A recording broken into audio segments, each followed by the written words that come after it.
Good morning students. Last lecture में हमने chapter number 2 constitutional design पढ़ा था, जिसमें कि हमने need of the constitution, Indian constitution, इसके बारे में हमने जाना था। आज हम पढ़ेंगे हमारी कॉन्स्टिट्यूएंट असेंबली। ओके, वो असेंबली जिसने मिलकर या फिर वो इतने सारे जो पर्सन जिन्होंने मिलकर हमारे कॉन्स्टिट्यूशन को लिखा, वो एक कॉन्स्टिट्यूएंट असेंबली के तौर पर जाने जाती है। Okay, who then were the makers of Indian Constitution. You will find here a very brief sketch of some of the leaders who played an important role in making Constitution. Last lecture में मैंने थोड़ा बहुत तो जो हमारे pages के wise जो leaders के नाम आ रहे थे वो मैंने पढ़ दिए थे। They were one of the prominent leaders जिन्होंने कॉन्स्टिट्यूशन को ड्राफ्ट करने में एक बहुत बड़ा रोल प्ले किया था। इसी बीच हम आप डिटेलिंग में पढ़ेंगे कैसे कॉन्स्टिट्यूशन ड्राफ्ट किया गया। ओके, और कौन कौन से लीडर्स उस समय प्रोमिनेंट लीडर्स इन्वॉल्व थे।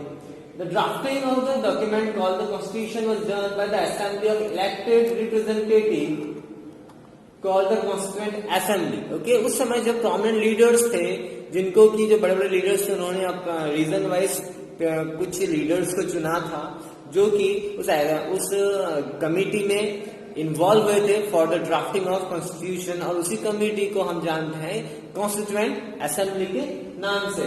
Elections to the constituent assembly were held in July 1946. Its first meeting was held in December 1946. इस कॉन्स्टिट्यूएंट असेंबली का गठन कब किया गया था?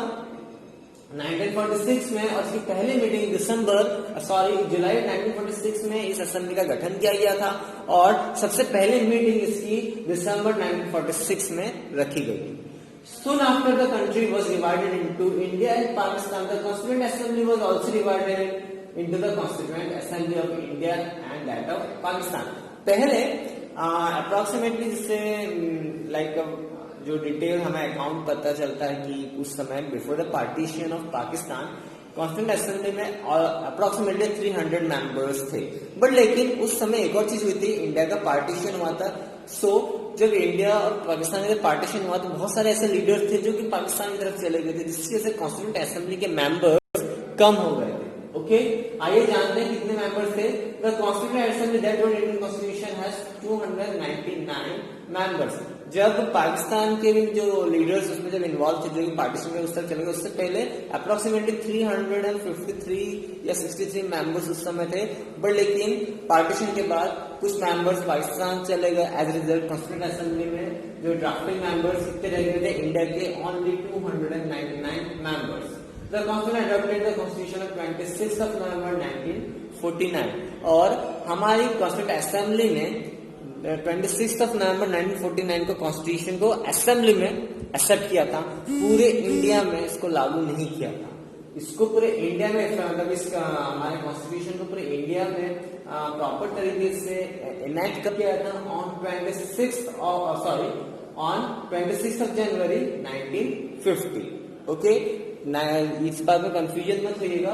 26 ऑफ नवंबर 1949 को जो असेंबली जो कॉन्स्टिट्यूशन बनाई, जो फाइनल उस पर आ गई थी कि yes this is our constitution, और हम इस असेंबली ने इस कॉन्स्टिट्यूशन को एक्सेप्ट कर लिया है। ओके, बट पूरे इंडिया में से लागू कब किया था? 26 ऑफ जनवरी 1950। ओके, और उसी दिन हमारी कंट्री को एज ए रिपब्लिक भी घोषित किया था, यानी कि डेमोक्रेटिक कंट्री है, और उसी दिन को हम हर साल एज ए रिपब्लिक डे भी मनाते हैं। ओके, यहाँ पर हमारे सेट ऑफ जो रूल्स थे वो इम्प्लीमेंट हुए थे इस तारीख को 26 of January 1950। Why should we accept the constitution made by this assembly more than 6 decades ago? अगर बहुत से मन में क्वेश्चन आता है कि हम इस जो कॉन्स्टिट्यूशन को क्यों हम माने, जो कि कम से कम भी 6 डेकेड्स पहले बना हुआ, यानी कम से कम 60 साल पहले का ये बना हुआ, जिसको हम आज तक अभी तक ये फॉलो करते आ रहे हैं। We have already noted one reason ago. The Constitution did not reflect the views of its member alone. It expressed about broad consequences of its time.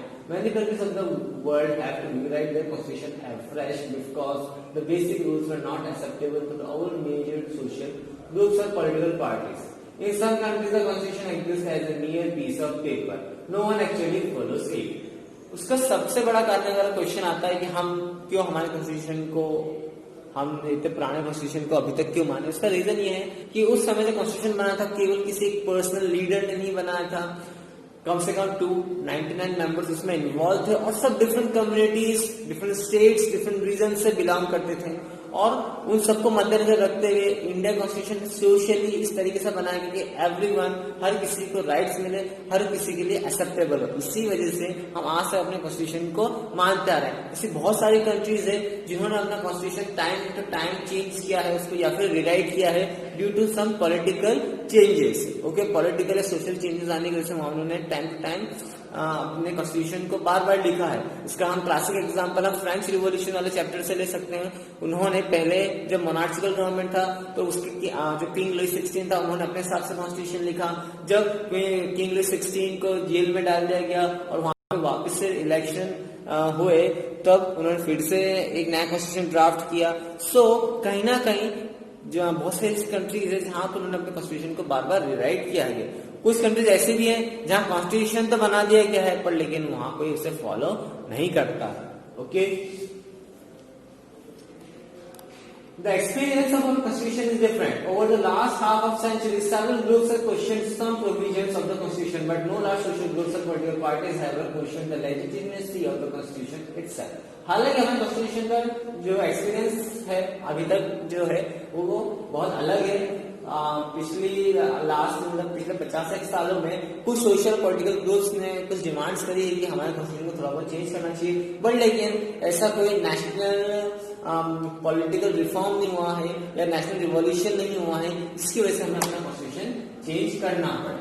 Okay, this is unusual achievement for any constitution. और ऐसा ही unusual achievement है किसी constitution में, क्योंकि जहां पे other countries में कहीं ना कहीं ऐसा हुआ है कि कॉन्स्टिट्यूशन में चेंजेस आए हैं। ओके, लाइक अफगानिस्तान का हो गया, आप नेपाल का एग्जांपल ले सकते हो, वहां पर कॉन्स्टिट्यूशन चेंज हुए हैं time to time. The second reason for accepting the constitution is that the constitution assembly represented the people of India. There was no universal adult franchise at that time. Okay, और second reason हमारे constitution को accept करने का ये है क्योंकि उस समय जो कॉन्स्टिट्यूशन असेंबली के जो मेंबर्स थे उन्होंने कहीं ना कहीं as an people of India को रिप्रेजेंट करा, क्योंकि वहां पे सिर्फ एक पर्टिकुलर प्रोमिनेंट लीडर्स नहीं थे, डिफरेंट रीजन से डिफरेंट लीडर्स थे, उन्होंने अपने अपने ओपिनियंस रखे थे। बहुत से ऐसे लीडर्स थे जो कि कॉमन पीपल्स या फिर ट्राइबल एरियाज से आए थे, तो उन्होंने अपने व्यूज रखे थे। उसके बाद हमारे कॉन्स्टिट्यूशन को ड्राफ्ट किया गया है और उस समय यूनिवर्सल एडल्ट फ्रेंचाइजी ना होने के बावजूद भी ये वहां पे डिफरेंट ओपिनियंस लिए गए कॉन्स्टिट्यूशन ड्राफ्ट करने के लिए, तो ये काफी बहुत बड़ी बात थी। So the Constitution Assembly could not have chosen directly by the people of India. It was elected mainly by the members of existing provincial legislature that we have mentioned above. This ensured a fair geographical share of members of all the regions of the country. और कहीं ना कहीं ये एक fair तरीका था constitution assembly के members को चुनने का, क्योंकि केवल एक ही रीजन से लीडर्स नहीं आते, डिफरेंट रीजन से लीडर्स आए थे।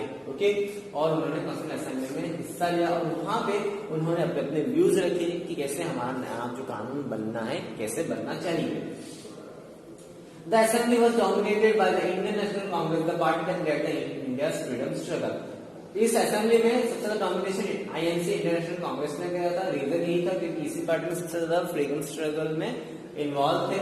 But the Congress itself included a variety of political groups and opinions. The assembly had many members who did not agree with Congress. Okay, इसके अलावा ऐसा ही जैसे इंडियन नेशनल कांग्रेस के मेंबर्स थे, इसके साथ साथ उन्होंने डिफरेंट वेरियस जो पॉलिटिकल सोशल ग्रुप्स थे उनको भी इंक्लूड किया था, उनके ओपिनियंस भी सुने थे।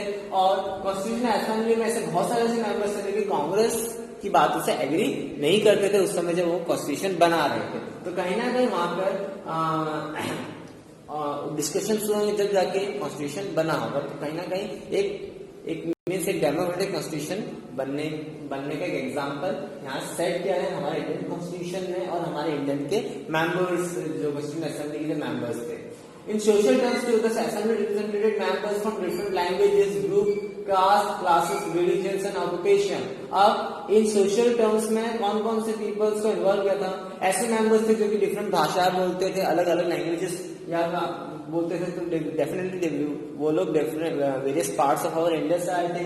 इसके साथ साथ डिफरेंट ग्रुप्स, डिफरेंट कास्ट यानी जाति, अलग अलग रिलीजियंस, अलग अलग क्लासेस यानी कि जो upper class, middle class, lower class के पीपल थे। इसके साथ साथ डिफरेंट जो ऑक्यूपेशन जो करते हैं व्यापारी, जो डिफरेंट व्यापारी से उनको भी इन्वॉल्व किया गया था। Even if the constituent assembly selected by universal franchise it composition would not have been very different. और अगर ऐसा भी होता कि अगर हम वोटिंग करके भारत की जनता से पूछते कि कौन कौन से हमारे कॉन्स्टिट्यूएंट असेंबली मेंबर्स होते, तब भी शायद ऐसे ही रिजल्ट आते जैसे कि हमारे उस समय जो लीडर्स ने जो कॉन्स्टिट्यूएंट असेंबली फॉर्म की थी। Finally the manner in which constituent assembly works give sanctity to the Constitution. The Constituent Assembly works in a systematic, open and consensual manner. First, some basic principles were decided and agreed upon. Then, a drafting committee chaired by Dr. B.R. Ambedkar prepared a draft constitution for discussion. Several rounds of thorough discussion took place on the draft constitution clause by clause. More than 2,000 amendments were considered. The members deliberated for 114 days spread over 3 years. Every document presented and every word spoken in the Constituent Assembly had been recorded and preserved. These are called Constituent Assembly debates. When printed, these debates are 12 volumes. This debate provides the rationale behind every provisions of the Constitution. These are used to interpret the meaning of the Constitution. अब final step के बारे में बात करें। Final जो Constituent Assembly के leader decide हो गए और उन्होंने सबसे पहले उसमें क्या किया, सबसे पहले ओपन डिस्कशंस किया गया और जो बेसिक रूल्स होने चाहिए सबसे पहले उस पर एग्री किया गया। फिर उसके बाद में उन्होंने जो डिफरेंट लीडर्स थे उन्होंने ओपिनियंस जिसके हिसाब से कॉन्स्टिट्यूशन को लिखा गया। फिर उसको ड्राफ्ट करने के बाद डॉक्टर बी आर अम्बेडकर की कमेटी बनाई गई, ड्राफ्टिंग कमेटी, जिसमें डॉक्टर बी आर अम्बेडकर जो कि हेड थे, उन्होंने उस कॉन्स्टिट्यूशन को प्रॉपर तरह से ड्राफ्ट किया और हर एक नियम कायदे कानून पर डिस्कशंस किए गए कि जो अदर कॉन्स्टिट्यूएंट असेंबली के मेंबर्स है वो क्या ओपिनियन रखना चाहते हैं, वो सहमत है कि नहीं उस कानून से। सर ऐसे बहुत सारे वेरियस डिस्कशन तो हुए और उसमें मोर देन कम से कम उन जो डिस्कशन होने के बाद में उन नियम कायदे कानून जो फाइनल जो ड्राफ्ट किया हुआ काम था उसमें भी कम से कम 2000 अमेंडमेंट्स यानी 2000 चेंजेस करने पड़े, जब जाके फाइनल कॉन्स्टिट्यूशन तैयार हुआ। हालांकि इसको बनने में करीब 3 साल लगे, जिसमें 114 डेज जो था वो उसमें डिस्कशंस हुए। ओके, और मीन्स ऐसा था कि एक बार डिस्कशन हुई, एक सेशन में डिस्कशन, फिर उसमें चेंजेस लाए गए, फिर बाद में सेकंड डिस्कशन हुआ। तो ऐसे 114 डेज टोटल वर्किंग डेज से over 3 years of time. Okay, finally जब ये डिस्कशंस होने लगे और इसके साथ साथ ये डिस्कशंस को रिकॉर्ड भी किया जाता था जो भी डिस्कशंस होते थे, ताकि आगे जाके उनको स्टडी करने में क्या क्या अमेंडमेंट्स वापस लेके आने वो हेल्प करते थे। ओके, ऐसे 12 बल्कि वॉल्यूम्स बने गए इन डिबेट्स, उन डिबेट्स को भी नोट किया गया, कॉन्स्टिट्यूएंट असेंबली की डिबेट्स को भी नोट किया गया। ऐसे 12 बल्कि वॉल्यूम्स बनाए गए उन डिबेट्स के तौर पर, उन डिबेट्स को लिखा भी गया कि क्या क्या डिबेट्स रखे गए हैं, और फिर जब जाके इन सब चीजों को इंटरप्रेट करके सोच समझ कर फिर एक फाइनल हमारा कॉन्स्टिट्यूशन बनकर तैयार हुआ। The next topic is guiding values of the Indian Constitution. Okay, कौन कौन सी वैल्यूज हमारे इंडियन कॉन्स्टिट्यूशन में इंक्लूड की गई थी इन दिस बुक। हाँ, उससे पहले मैं आपको एक और कॉन्स्टिट्यूएंट असेंबली के मेंबर्स से इंट्रोड्यूस करवाता हूँ। बलदेव सिंह 1901 से 1961 तक रहे ये। जन्म 1901 में हुआ था, उनका जन्म हुआ था हरियाणा में। ये सक्सेसफुल एंटरप्रेन्योर थे, यानी कि बिजनेसमैन थे और लीडर थे अकाली पार्टी जो कि पंजाब की है। ओके, उनके लीडर्स थे पंजाब असेंबली के, और एज वेल एज एक नॉमिनी भी थे जो कि कॉन्स्टिट्यूएंट असेंबली में इनको चुना गया था एज ए नॉमिनी, जो कि कॉन्स्टिट्यूएंट असेंबली में शामिल हुए थे। बाद में ये डिफेंस मिनिस्टर बने, जब सरकार बनी थी बाद में जाके डिफेंस मिनिस्ट्री बने in the union cabinet and central government. In this book we shall study the exact provisions of the constitution on different subjects. At this stage, let us begin by understanding the overall philosophy of what our Constitution is all about. We can do this in 2 ways. We can understand it by reading the views of some of our major leaders on our Constitution, but it's equally important to read what Constitution say about its own philosophy. This is what preamble of the Constitution does us. हम class 8 में हमने preamble पढ़ा था। Preamble जो हमारा constitution का सबसे पहला पेज है, जिसमें कि हमारे कॉन्स्टिट्यूशन के आदर्श दिखाए जाते हैं कि किन आदर्शों पर हमारा कॉन्स्टिट्यूशन बना है। इसके साथ साथ जो कॉन्स्टिट्यूशन की फिलॉसफी है, किस हिसाब से उस कॉन्स्टिट्यूशन को बनाया गया था, हम उस समय उन लीडर्स की थॉट्स ऑफ थिंकिंग, जब जो लीडर्स उस समय कॉन्स्टिट्यूशन ड्राफ्ट करते हैं उनके थॉट्स और उनके व्यूज को अगर हम पढ़ते तो उससे भी हमें आइडिया लग जाएगा कि कैसे हम कॉन्स्टिट्यूशन को ड्राफ्ट किया गया था, उस समय हमारे लीडर्स के माइंड में क्या क्या चल रहा था। ओके, तो सबसे पहला पॉइंट जो हम पढ़ेंगे, the dream and the promise, कि क्या सपना था और क्या प्रॉमिस थे हमारे कॉन्स्टिट्यूशन से। Okay, some of you may have noticed a name missing from sketches of the makers of the constitution, Mahatma Gandhi. आप अभी तक हम जितने भी इंट्रोडक्शन पढ़े उसमें महात्मा गांधी जी का एक बार भी नाम नहीं आया है। He was not a member of the Constituent Assembly. वो Constituent Assembly में वो शामिल नहीं हुए। He was not a member of the Constituent Assembly. Yet there were many members who followed his vision. हालांकि उस समय बहुत सारे लीडर्स ऐसे थे जो काफी इन्फ्लुएंस थे महात्मा गांधी से, और कहीं ना कहीं उनकी सोच की तरह वो सोचते थे, same as Mahatma Gandhi.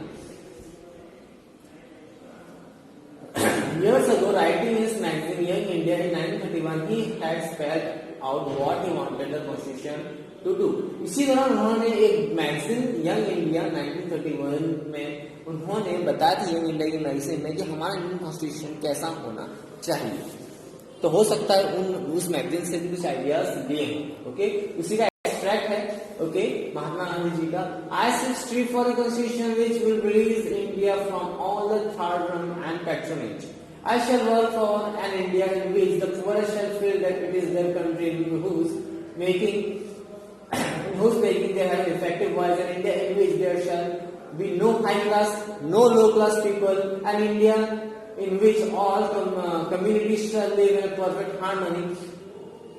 There can be no room in such an India for any curse of untouchability on the curse of intoxicating drinks and drugs. Women will enjoy the same rights as man, and I shall be satisfied with nothing else. ये extract है उनकी magazine में दिए हुए interview का, जिसमें वो बोल रहे हैं कि एक ऐसा कॉन्स्टिट्यूशन बनाया जाए जो कि सारी जो बंधन अभी तक या जो रोक टोक लगा रही थी हम इंडियंस पे, पूरी तरह से तोड़ दे।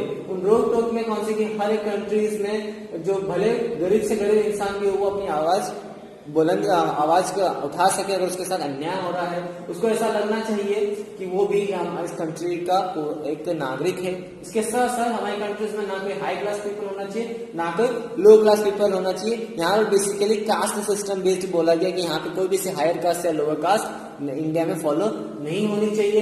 इसके साथ साथ सभी कम्युनिटी जो डिफरेंट धर्म जाति के पीपल्स हैं वो एक साथ मिलजुल के रहें। इसके साथ साथ ऐसा कोई भी रोल नहीं होना चाहिए हमारे कॉन्स्टिट्यूशन में, ऐसी कोई भी वो अनटचेबिलिटी को हमेशा के लिए बैन करवाना चाहते थे। कि भारत में अब अछूत या अनटचेबल्स को पूरी तरीके से बैन कर दिया जाए। इसके साथ साथ जो भी अल्कोहल या ड्रिंक्स, शराब है या कोई भी ड्रग्स है वो इंडिया में कंज्यूम करना वर्जित हो, यानी कि मना हो।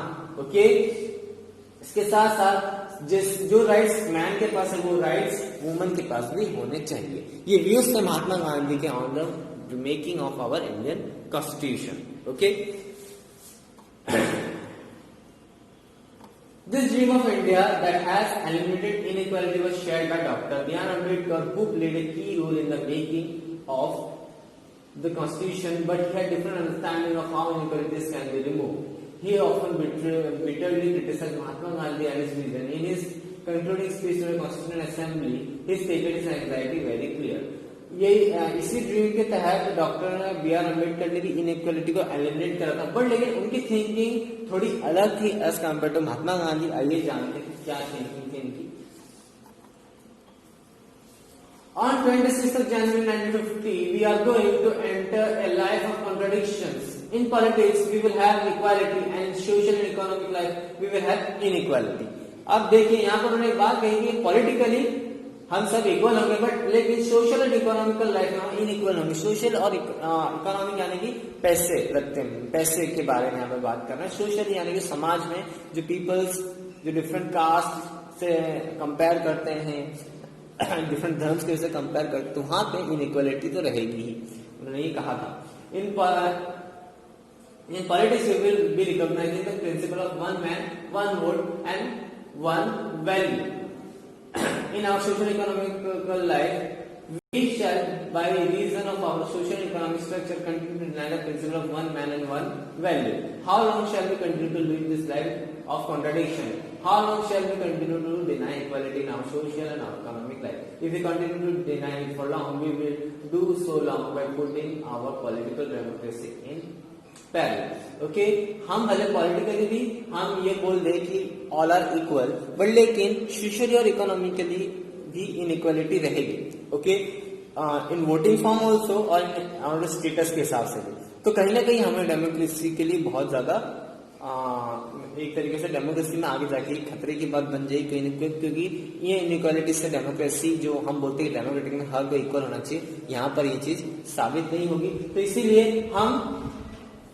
हम भले ही हम हमारे कॉन्स्टिट्यूशन में हम politically equality they they, but social और इकोनॉमिकली हम इक्वालिटी लाने में असमर्थ रहेंगे। बिकॉज आप कॉन्स्टिट्यूशन बना सकते हो, बट जरूरी नहीं है कि कोई भी कम्युनिटी या कोई भी धर्म के पीपल, अदर धर्म के पीपल आप उस चीज को अपनाएं। ओके, और कहीं ना कहीं ट्रू फैक्ट भी है जो हमारे आज के डे टू डे लाइफ में हम देखते आ रहे हैं। इसके अलॉन्ग साइड दो मेंबर्स और हैं, इनके बारे में हम जान लेते हैं। कन्हैया लाल माणिकलाल मुंशी, इनका जन्म 1887 गुजरात में हुआ था, इनकी डेथ 1971 में हुई थी। एक एडवोकेट थे, इसके साथ साथ एक हिस्टोरियन थे और एक कांग्रेस लीडर और गांधी जी के से काफी इन्फ्लुएंस थे। बाद में ये यूनियन मिनिस्टर, कैबिनेट मिनिस्टर्स रहे और ये स्वतंत्र पार्टी के फाउंडर भी थे। ओके, और ये कॉन्स्टिट्यूएंट असेंबली के एक मेंबर्स में से भी थे। भीमराव अम्बेडकर के बारे में सभी जानते हैं, इनका जन्म 1891 में हुआ था मध्य प्रदेश में और इनकी डेथ 1956 में हुई थी।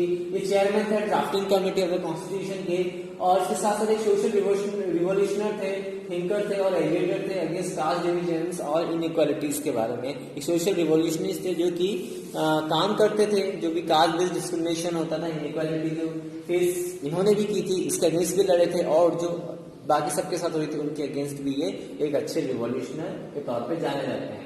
इसके बाद में लेटर ये लॉ मिनिस्टर बने, हमारे cabinet minister after post independence, और बाद में इन्होंने रिपब्लिकन पार्टी के फाउंडर भी थे। Okay,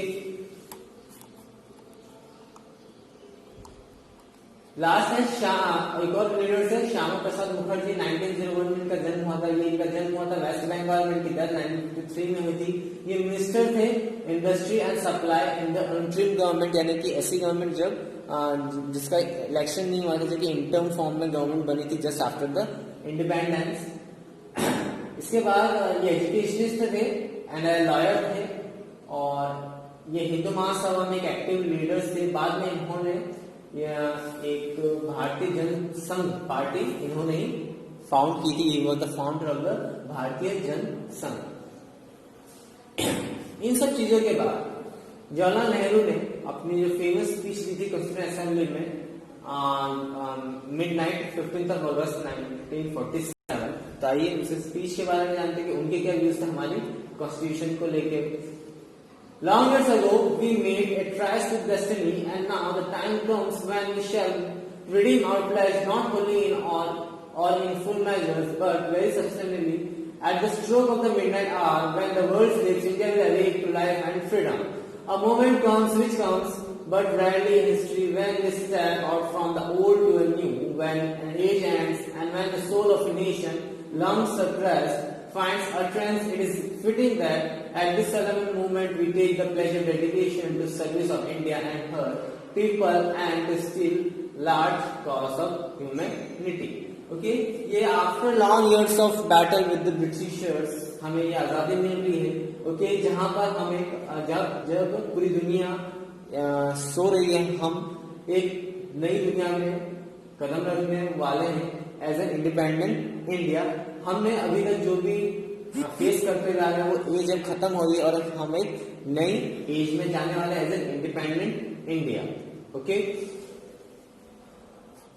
freedom and power bring responsibility. The responsibility rest upon this assembly, a sovereign body representing the sovereign people of India. Before the birth of freedom, we have endured all the pains and labors of our hearts, happy with the memory of this sorrow. Some of this pain continue even now. Nevertheless, the past is over and the future that beckons to us now.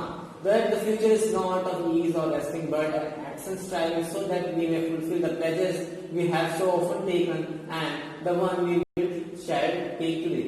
The service of India means the service of millions who suffer. It means the ending of poverty and ignorance and disease and inequality of opportunity.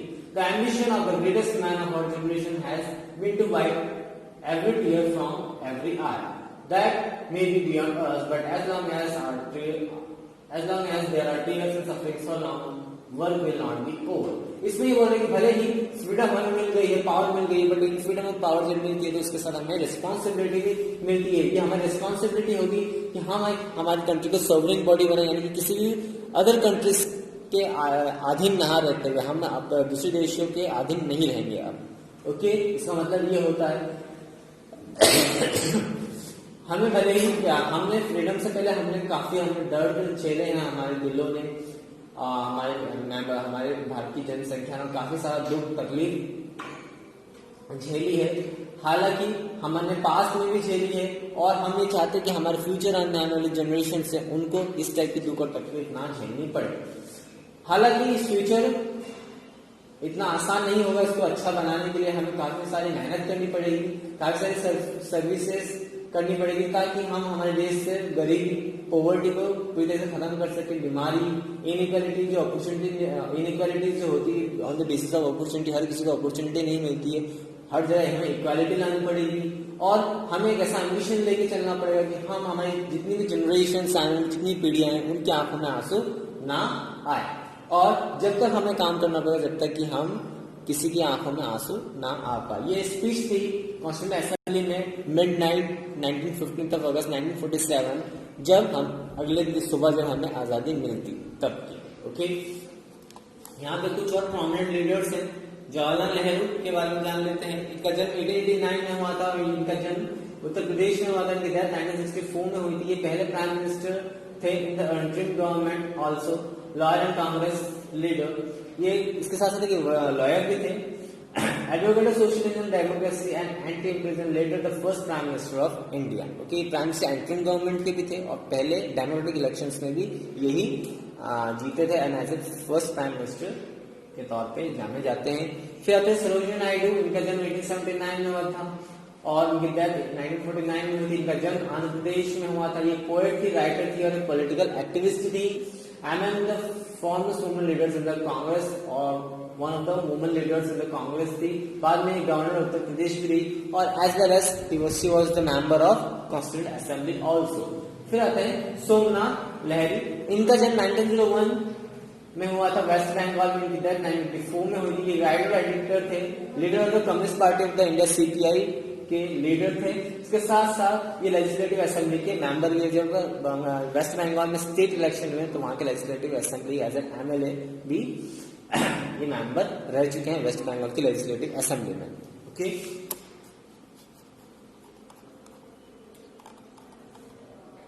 Okay, आज के लिए इतना ही। Next lecture में हम philosophy of constitution के बारे में जानेंगे। Thank you.